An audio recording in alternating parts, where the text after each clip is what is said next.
Incident ఎంతో ఘోరమైన పరిస్థితులు నెలకొనేలా చేసిందో మనందరం కూడా చూస్తూ ఉన్నాము. ఎంతోమంది కుటుంబాల్లోని తీరని లోటు కూడా తీసుకొచ్చింది. అయితే ముఖ్యంగా ముగ్గురు ఆడపిల్లలు ఒకే కుటుంబానికి సంబంధించి చనిపోవడం అన్నది నిజంగా ఈరోజు ప్రతి ఒక్కరిని కూడా కలిసివేస్తున్న ఘటన. అయితే దీనికి సంబంధించి ముఖ్యంగా ముగ్గురు ఫ్రెండ్స్ కూడా మనతో పాటు ఉన్నారు. ఆ రోజు వాళ్ళ ఇంటికి కూడా వెళ్ళడం జరిగింది. అండ్ చాలామంది వాళ్ళు కూడా కాలేజ్లోని వాళ్ళతో పాటు ఉన్న మెమరీస్ కావచ్చు, లేకపోతే వాళ్ళతో పాటు ఉన్న ఈచ్ అండ్ ఎవ్రీథింగ్ కూడా షేర్ చేసుకుంటున్న సిచ్యువేషన్స్ కూడా ఉన్నాయి. మరొకసారి మాట్లాడదాం వారితోని. హాయ్ దివ్య. హాయ్ అక్క. సో ఎలా ఫస్ట్ ఆఫ్ ఆల్ నీ ఫ్రెండ్స్ మీతో పాటు ఎవ్రీడే కలిసి మీతో ఎంజాయ్ చేస్తూ, మీతో గొడవ పడుతూ, మీతో మొత్తం కూడా ఉంటూ ఉండేవాళ్ళు. అండ్ ఒక్కసారిగా మీరు ఈ న్యూస్ వినేసరికి what was the reaction? First of all news చెప్పిన వాళ్ళని మేము తిట్టాము. లైక్ అవ్వదు, అది అదే ఇలా అవుతుంది. తను ఎగ్జామ్స్ కోసం స్టార్ట్ అయిందనమాట.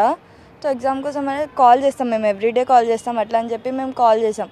పడుకుందేమో ట్రావెలింగ్లో ఉంది కదా అనుకుని లిఫ్ట్ చేయాలి. ఎగ్జామ్కి వెళ్ళి 10-20 minutes ముందు కాల్ చేసినాం.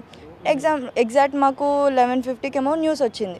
మాకు ఇంకా చెప్తున్నారంటే మేము అడిగాం ఏంటి నిజంగానేనా అని చెప్పి మేము తెలిసిన వాళ్ళందరికీ అడిగితే లేదు చెప్తారు, ఇంకా ఇలా యాక్సిడెంట్ అయితే అయ్యింది అని చెప్పారు. సరే అని చెప్పి వెయిట్ చేసాము. వాళ్ళకి అక్కడ మాకు పోలీసులకు ఫోన్ చేసాం. మేము అప్పటికి ఫోన్ చేసేసరికి వాళ్ళు ఏమన్నారు, చేవెళ్ళ గవర్నమెంట్ హాస్పిటల్లో ఉన్న ట్రీట్మెంట్ జరుగుతుంది అన్నారు. ఓకే, ట్రీట్మెంట్ చేస్తున్నారు. ట్రీట్మెంట్ జరుగుతుంది అనేసరికి మేము ఇంకొక చిన్న హోప్తో ఉండే, లైక్ ఏం కాదు వస్తుంది మళ్ళీ అని చెప్పి మేము ఎగ్జామ్ రాయడానికి వెళ్ళాం. ఎగ్జామ్ ఉండే మాకు. ఎగ్జామ్ రాగానే మాకు ఇంకా కన్ఫర్మ్ చేసేసారు ఇంకా లేరు, చనిపోయారు అని చెప్పి. అసలు తట్టుకోలేము మేము. ఇంకా అక్కడి నుంచి అక్కడికి ఇమిడియట్ స్టార్ట్ అయిపోయాం వాళ్ళ ఇంటికి. ఓకే, మీరు ఎగ్జామ్ రాసిన వెంటనే వాళ్ళ ఇంటికి న్యూస్ తెలిసిన వెంటనే ఇంకా అయిపోయింది లేరు అని చెప్పగానే మేము క్లాస్మేట్స్ అందరం, అక్క వాళ్ళ క్లాస్మేట్స్ అందరం స్టార్ట్ అయిపోయాం. ఓకే, సో వాళ్ళు ముగ్గురు ఏమేమి చదువుతూ ఉన్నారు? అక్క వచ్చేసి ఫైనల్ ఇయర్ అనమాట. ఫస్ట్ నందిని ఏమో మా క్లాస్మేటే ఫస్ట్ ఇయర్. ఇంకో అక్క ఉంది ముస్కాన్ అని చెప్పి వీళ్ళ ఫ్రెండ్. తను కూడా ఆ ఊరు వెళ్ళింది, పెళ్లి కోసమే వెళ్ళింది. తను సాయిప్రియ అక్క వాళ్ళ బెస్ట్ ఫ్రెండ్. తను కూడా వీళ్ళతోనే పెళ్ళికి వెళ్ళింది, వీళ్ళతోనే రిటర్న్ వస్తుంది. ఆమె కూడా చనిపోయింది. ఆమె గురించి తెలియలేదు న్యూస్లో. సో తను కూడా వీళ్ళతోనే లేరన్నమాట. ఓకే, సో ముస్కాన్ అన్న అమ్మాయికి వీళ్ళకి ఫ్రెండ్షిప్ ఉందా? ముస్కాన్ అనే ఆమె ఇంకా సాయిప్రియ అక్క 5th క్లాస్ నుంచి ఫ్రెండ్స్ అంట. కాకపోతే వాళ్ళు అంత క్లోజ్ లేరంట. డిగ్రీకి వచ్చాక ఇంకొకటే కాలేజ్, ట్రావెలింగ్ కానీ ఏదైనా దానికి క్లోజ్ అయినారంట. హాస్టల్లో కూడా వాళ్ళు ఒకటే రూమ్లో ఉండేవాళ్ళంట. ఓకే, సో వీళ్ళ ముగ్గురు సిస్టర్స్ కూడా సేమ్ కాలేజా? మీ కాలేజేనా? పెద్ద అక్కదేమో MBA అనమాట. అక్క బయట హాస్టల్లో ఉంటుంది. అండ్ ఆల్సో నందిని ఇంకా ఈ అక్క హాస్టలర్స్ అనమాట. నందిని కూడా బయట హాస్టల్లో ఉంటుంది. ఓకే, సో తను అసలు ఎందుకు ఊరు వెళ్ళింది? చాలా మంది చాలా రకాలుగా మాట్లాడుతూ ఉన్నారు. ఫస్ట్ అందరూ ఏమంటున్నారంటే వాళ్ళ అక్క పెళ్ళికి వెళ్ళిందని. అవును, వాళ్ళ అక్క పెళ్ళికి వెళ్ళింది. తర్వాత హైదరాబాద్కి వచ్చింది. హైదరాబాద్కి వచ్చిన తర్వాత వాళ్ళ అన్న పెళ్ళి కూడా ఉండే. సో వాళ్ళకి సొంత అన్న లేరనమాట. సో తను ఇంకా సొంత అన్న కన్నా ఎక్కువ అని చెప్పి వెళ్ళాలి అని చెప్పి వెళ్ళింది. అప్పటికి వాళ్ళ డాడీ అన్నారు మొన్ననే కదా అయ్యింది ఎందుకు అని చెప్పి.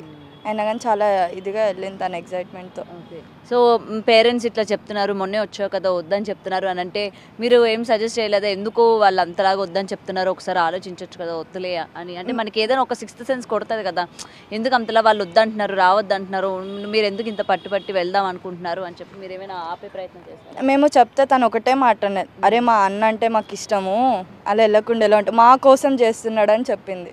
మేము ఎగ్జామ్స్ ప్రిపేర్ అవుదాం అని చెప్పి. తను CAకి కూడా ప్రిపేర్ అవుతుంది. తను ప్రిపేర్ అవుతుంది. వాళ్ళ అక్క పెళ్ళి వల్ల తను రాయలేకపోయిందని చెప్పి అన్న పెళ్ళి తర్వాత ఇంక ఇక్కడే ఉండి ఇంక ఎగ్జామ్కి అటెంప్ట్ చేద్దాం అనుకుంది. ఇలా అయిపోయింది అంతలోపు. సో మీతో బాండింగ్ ఎలా ఉండేది నందిని? ఇంకా బాండింగ్ అంటే ఆ ముందంటే ఇంకా మేము బాధపడిన ఎప్పుడు చూడ నవ్వుతూనే ఉంటాం అక్క మేము. ఆమె లేదంటే క్లాస్ మొత్తం ఇట్లా సైలెంట్గా ఉంటుంది, ఎట్లానో ఉంటుంది. కానీ ఆ ముందంటే ఎప్పుడు నవ్వుతూనే ఉంటాం. మంచి అమ్మాయి చాలా. అలా అని చెప్పి చదవనంటే నెంబర్ 1 ఫుల్ చదువుతుంది ఆమె. ఆర్టిస్ట్ కూడా కదా, పెద్దక్క ఆర్టిస్ట్. సో వీళ్ళు ముగ్గురు హాస్టల్లో ఉన్నప్పుడు టైంపాస్కి ఆర్ట్స్ వేస్తూ ఉండేవాళ్ళు. మంచిగా చదువుతారు, అన్నిట్లో ఉన్నారు. టైకాండో కూడా నేర్చుకుంటుంది ఆ అమ్మాయి. బాక్సింగ్ కూడా మాట్లాడుతా అని చెప్పి అక్కతో మాట్లాడి నెంబర్ తీసుకుంది బాక్సింగ్కి. అట్లా అయిపోయింది అంతలోపు. ఇలాంటి యాక్టివిటీస్ అన్నిట్లో కూడా తనకి ఇంట్రెస్ట్, చాలా ఇంట్రెస్ట్, అన్నిట్లో ఉంటుంది. చాలా మంచి అమ్మాయి. అండ్ ఆ రోజు మీరు చాలా ఎమోషనల్ అయ్యారు. మీతో అంటే మీకు ఇంకా క్లోజా నందిని? ఇక్కడికి రండి.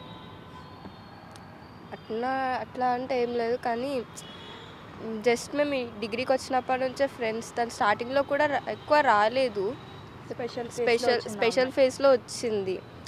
దాని తర్వాత దాని తర్వాత కొంచెం మెల్లిగా మాట్లాడుతూ ఇక అందరితోటి మా అందరితోటి చాలా క్లోజ్ అయ్యింది. అట్లా అల్లరి చేసేదా బాగా? చాలా చాలా అల్లరి చేస్తుంది, బాగా అందరితో మంచిగా మాట్లాడుతుంది, అసలు కోపం అనేది ఎవరితో చూపించదు, చాలా మంచిగా మాట్లాడుతుంది. అండ్ మీరు చాలా రీల్స్ అవన్నీ కూడా షేర్ చేయడం జరిగింది. అంటే ఎప్పుడు కూడా క్లాస్ రూమ్లో జరిగే ఈచ్ అండ్ ఎవ్రీ మూమెంట్ని కూడా మీరు క్యాప్చర్ చేసుకుంటూ ఉండేవాళ్ళు. నిన్నటి నుంచి కూడా నేను మీ స్టేటస్లు కూడా ఫాలో అవుతూ ఉన్నాను, మీ ఫ్రెండ్స్ అందరివి కూడా.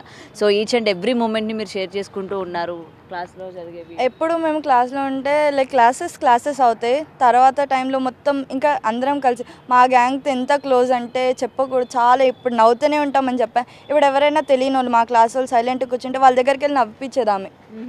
తను వాళ్ళు మాట్లాడపో తను వెళ్ళి నవ్వించేది, డాన్స్లు వేసేది. యాక్టివిటీస్ బాగా ఎక్కువ ఇష్టం. యాక్టివిటీస్ అక్క చెప్పకూడదు కానీ అంత మంచి అమ్మాయిని దేవుడు. ముగ్గురు అట్లా అని కాదు, ముస్కాన్ అక్క అని చెప్పానా, ఆమె కూడా మంచిగా చదువుతుంది. అలాంటి వాళ్ళని దేవుడు ఒకటేసారి తీసుకెళ్ళిపోయాడంటే మాకే ఫ్రెండ్స్ తను వాళ్ళ అక్క పెళ్ళి వల్ల మాతో ఎక్కువ ఉండలేకపోయింది. మాకే ఇలా ఉంది, వాళ్ళ పేరెంట్స్కి ఎట్లుంటుంది. ఒకే ఫ్యామిలీకి సంబంధించి 3 ఆడపిల్లలు అట్ ఏ టైం అని అంటే చాలా కష్టం పాపం. ఇంకా ఇప్పుడు ఈ స్టేజ్లో కూడా వాళ్ళు చాలా గ్రేట్ అక్క.